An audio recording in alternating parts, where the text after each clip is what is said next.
when you're one of the world's biggest companies like Amazon, and you're doing things that affect everybody's lives, from the Echo in people's homes to one-click shopping to running the cloud for many of the world's largest companies, you're going to find yourself in the news a lot.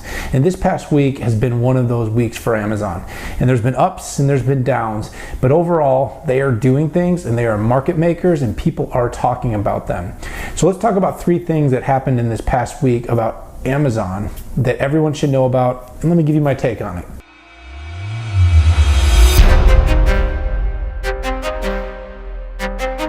First of all, Amazon acquires Whole Foods in a purchase of more than $11 billion, by far the largest price acquisition that Amazon has ever made.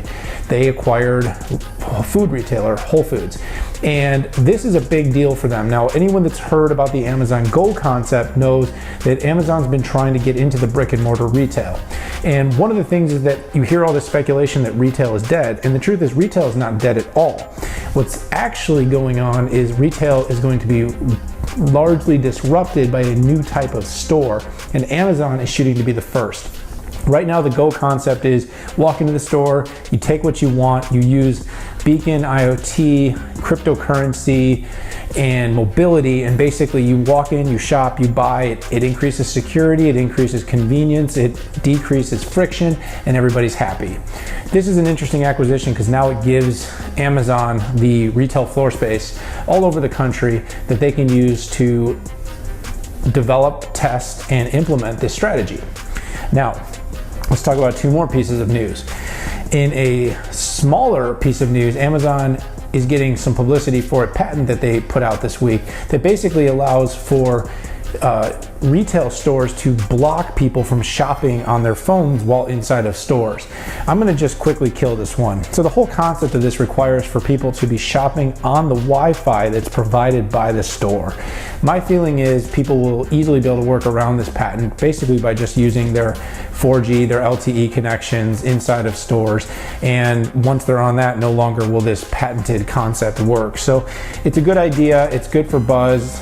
It's a great concept if someone is going to use your Wi-Fi, that they're not going to use it to shop against you. But overall, I don't really see this as being a very sticky patent concept unless stores plan to block all the LTE signals inside of the stores. And I see bigger lawsuits coming for that, a la Marriott and others who have been slapped in the past for forcing people into Wi-Fi. And the last piece of news that took place this week was in a dispute between Walmart and its vendors. Walmart's pushing all of its vendors, larger vendors, into potentially not using Amazon's AWS services anymore for their cloud solutions. I think this is an interesting one, and it's early in terms of developments to say too much about what is going to happen. However, as a whole, my belief is that this is the future as companies in the tech, retail, e-commerce all start to blend together, as we're seeing with someone like Amazon, who's not only one of the largest cloud provider in the world, but also the largest e-commerce company in the world. You're going to see more pressure from certain companies to not necessarily engage with them because of the data score. People are going to be concerned about the data, how it's going to be used, and what Amazon can and cannot see. And even with their contracts, how do they know, how do they trust that that data is not going to be used in some way to give them a business advantage?